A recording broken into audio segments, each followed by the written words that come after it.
दोस्तों, इस कहानी का पिछले भागों को जरूर सुने। बहुत ही अच्छी कहानी है। अब कहानी का 18वां भाग सुनते हैं। उसके जाने के बाद आपको कोई अच्छी काम वाली या काम करने वाला लड़का नहीं मिला, इसलिए उसके कहने पर मैं आपके पास एक उम्मीद लेकर आई हूँ।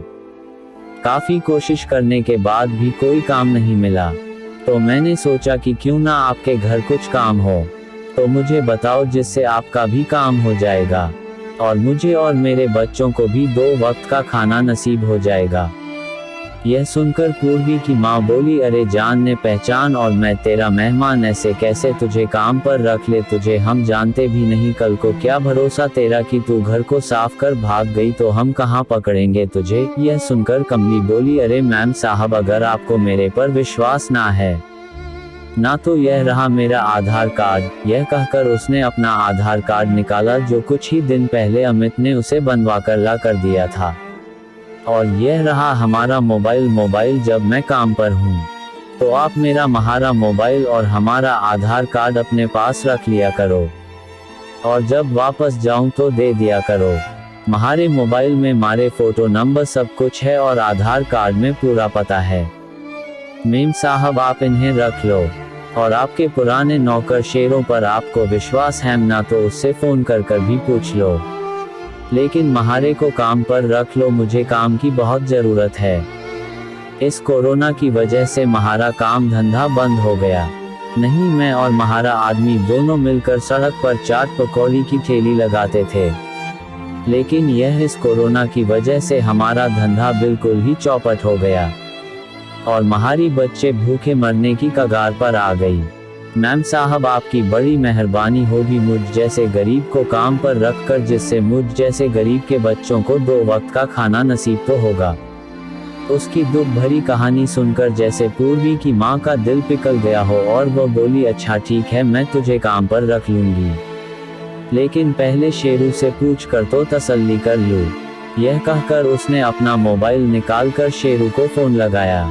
उधर से शेरों पहले ही बोल पड़ा कि आंटी जी, मेरी मौसी आपके पास आई होगी, काम की तलाश में बहुत दुखी है, आपसे विनती है कि उसे काम पर रख लो, बेचारी बहुत ज्यादा परेशान है, वह बहुत अच्छा काम करेगी, आपको शिकायत का बिल्कुल भी मौका नहीं देगी। यह सुनकर पूर्वी की माँ अंदर ही अंदर खुश होते हुए बोली, लेकिन अपनी पगार कितनी लेगी तुझे काम पर रखने से पहले, यह भी तो जान लो। यह सुनकर कमली हाथ जोड़कर बोली, मेम साहब, आप जो भी हंसी खुशी मारे को दे देगी मैं आंख बंद कर वह ले लूंगी, ऐसे बिना काम धाम के घर बैठे से तो अच्छा है कि मैं 2-4 रुपये कमाऊं, जिससे अब हमारा काम दोबारा चलने तक हमारे बच्चों का पेट भरेगा। यह सुनकर पूर्वी की माँ सोचते हुए बोली, ठीक है 4,000 दूंगी महीने के, अगर सही लगे तो काम करो वरना जाओ। यह सुनकर कमली हाथ जोड़कर बोली, मेम साहब, थारी बड़ी मेहरबानी है, आपने हमें काम पर तो रख लिया, 4,000 बहुत है हमारे लिए। इस कोरोना में तो कोई पगार की बात करना तो दूर, काम पर ही नहीं रखना चाहता। मैम साहब, थारे पास आने से पहले मैंने बहुत लोगों से मारे को काम पर रखने की विनती की, यहाँ तक भी कह दिया कि 2,000 में भी मैं घर का झाड़ू पहुंचा कर लूंगी, लेकिन लोग काम पर ही रखने को राजी नहीं है। आपकी बड़ी मेहरबानी मेम साहब, जो आपने मारे को काम पर रख लिया। यह सुनकर पूर्वी की माँ बोली, चल अब ज्यादा बातें ना बना, सफाई पर लग जा। हाँ, मेरी बेटी की कल शादी है, इसलिए आज मुझे पूरा घर अच्छे से साफ करवाना है, तुझसे समझी ना। और हाँ, कल जल्दी सुबह जल्दी ही आ जाना काम पर, वैसे आज का काम तो खत्म कर। यह कहकर पूर्वी की माँ अपने कमरे में चली गई। उसके कमरे में जाते ही कमली ने घर की साफ सफाई शुरू कर दी। साफ सफाई करते हुए वह पूर्वी के कमरे में चली गई। पूर्वी उस वक्त गुमसुम तकिए पर अपना सिर रखकर और आंखें बंद किए हुए लेटी थी। उसके चेहरे से साफ झलक रहा था जैसे वह बहुत ज्यादा दुखी हो, उसके चेहरे से उसका दर्द साफ झलक रहा था। कमरे में किसी के आने की आहट पाकर पूर्वी की आंख खुल गई और वह हड़बड़ाते हुए बोली, आप कौन और यहाँ मेरे कमरे में क्यों आए हो? यह सुनकर कमली मुस्कुराते हुए बोली, महारा नाम कमली है और मैं तुम्हारी कामवाली बाई हूँ, तुम्हारी माँ ने ही मुझे यहाँ झाड़ू पहुँचे के लिए रखा है।